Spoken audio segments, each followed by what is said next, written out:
আসসালামু আলাইকুম। আমার এই ভিডিও যে যেখান থেকে দেখছেন সকলকে আমার এই রেসিপিটি দেখার জন্য আমন্ত্রণ জানাচ্ছি। আজকের পর্বে আমি রান্না করে দেখাচ্ছি বাংলাদেশি হোটেলের স্বাদে সকালের নাস্তার সাথে মজাদার একটি সবজি ভাজির রেসিপি, যেটা রুটি, পরোটা, গরম ভাতের সাথে খেতে চমৎকার লাগে। আমি এখানে বেশ কয়েক রকম সবজি কিউব করে কেটে নিয়েছি। প্রায় 2 কাপ পরিমাণ করে সবজি আছে এখানে। আর এই সবজিগুলো কিন্তু বেশিরভাগই আমার গাছের।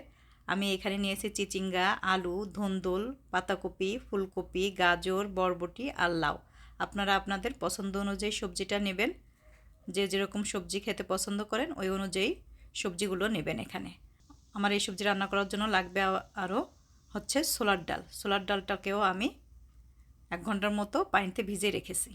আমি সবজিগুলোকে ধুয়ে পরিষ্কার করে একটা কড়াইতে নিয়ে নিলাম। এখন এখানে আমি এক এক করে মশলাগুলো দিয়ে দিলাম ছোলার ডালটা, ভিজিয়ে রাখা ছোলার ডালটা দিয়ে দিলাম। ছোলার ডালটা ভিজিয়ে রাখলে কিন্তু তাড়াতাড়ি সিদ্ধ হয়ে যায়।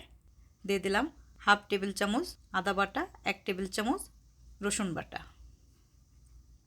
1 চা চামচ জিরার গুঁড়া, 1 চা চামচ ধনিয়ার গুঁড়া, 1 চা চামচ হলুদ গুঁড়া, পেঁয়াজ আর কাঁচামরিচ। কাঁচামরিচটা আমি মাঝখান থেকে এরকম করে ভেঙে নিয়েছি, ফালি করে নিইনি, জাস্ট ভেঙে নিয়েছি।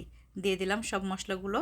দিয়ে দিব পরিমাণ মতো লবণ, 1 চা চামচ গরম মশলার গুঁড়া, 4 টেবিল চামচ পরিমাণ তেল দিয়ে দিলাম, আর 2 কাপ পরিমাণ পানি। কারণ আমার এই সবজি থেকে বেশ কিছুটা পানি বের হবে, এর জন্য আমি 2 কাপ পরিমাণ পানি দিয়ে দিলাম। এখন এটাকে নেড়ে চেড়ে আমি চুলায় বসিয়ে দিব। মশলাগুলো সুন্দর করে সবজির সাথে মিশিয়ে নিব। চুলায় বসিয়ে দিয়েছি আমি। এখন এটাকে আমি কিছুক্ষণ রান্না করে নিব। আর এই সবজিটা রান্না করতে কিন্তু বেশিক্ষণ টাইম লাগবে না, 20 মিনিটের মতো টাইম লাগবে। আর এই সবজিটা হাই হিটেই আমি রান্না করে নিব। ঢেকে দিয়ে আমি এখন বেশ কিছুক্ষণ রান্না করে নিব। মাঝে মধ্যেই ঢাকনাটা তুলে একটু সবজিটাকে নেড়ে দিতে হবে, কারণ ডালটা নিচে লেগে যেতে পারে। এর জন্য মাঝে মধ্যেই ঢাকনাটা তুলে তুলে সবজিটাকে একটু নেড়ে চেড়ে দিতে হবে। বেশ অনেকটা পানি বের হয়ে গেছে সবজি থেকে। আমি আবার এটাকে ঢেকে দিয়ে আরও কিছুক্ষণ রান্না করে নিব। ফিরে আসলাম বেশ কিছুক্ষণ পর। সবজিটা কিন্তু আমার হয়ে আসছে। এখন এটা আমি তেলে দিয়ে দিব।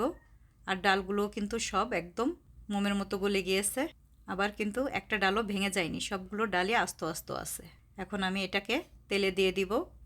এই সবজি ভাজির মজাটাই কিন্তু তেলে দেওয়া। এই তেলে দেওয়ার কারণেই সবজি ভাজিটা কিন্তু বহুগুণ টেস্ট বেড়ে যায়। আমি পরিমাণ মতো তেল দিয়ে দিলাম একটা প্যানে, আর দিয়ে দিব 1/2 চা চামচ পরিমাণ আস্ত জিরা, আর 5-6টা শুকনা মরিচ মাঝখান থেকে ছিঁড়ে আমি দিয়ে দিলাম। আপনারা চাইলে এখানে আস্ত পাঁচফোড়নটা দিয়ে দিতে পারেন। আমি আস্ত পাঁচফোড়নটা দিব না, আমি পাঁচফোড়নটা গুঁড়া করে এই সবজি ভাজির ভিতরে দিব। আপনারা চাইলে আস্ত পাঁচফোড়ন এখানে দিয়ে দিতে পারেন। আমি এখন এখানে দিয়ে দিব থেতো করা 5-6 টুকরা রসুনের কোয়া। থেতো করে নিয়েছি আমি রসুনটাকে, কেটে নিইনি। এখন আমি এখানে দিয়ে দিব বেশ কিছুটা পেঁয়াজ কুচি। পেঁয়াজ কুচিটা দিয়ে আমি এটাকে ভালো করে ভেজে নিব। এই পর্যায়ে আপনারা আস্ত পাঁচফোড়নটা দিতে পারেন, দিয়ে ভেজে নিতে পারেন একসাথে পেঁয়াজের সাথে। আমি এখন সবজির ভিতরে 1 চা চামচ টেস্টিং সল্ট দিয়ে দিলাম, আর দিয়ে দিব 1 চা চামচ চিনি। চিনিটা দিয়ে আমি একটু সবজিটাকে ভালো করে নেড়ে নিব। পেঁয়াজটা আমার ভাজা হয়ে গিয়েছে। আমি এখন এখানে 1/2 চা চামচ পরিমাণ পাঁচফোড়নের গুঁড়া দিয়ে দিলাম, দিয়ে একটু নেড়ে চেড়ে সবজি ভাজির ভিতরে দিয়ে দিব।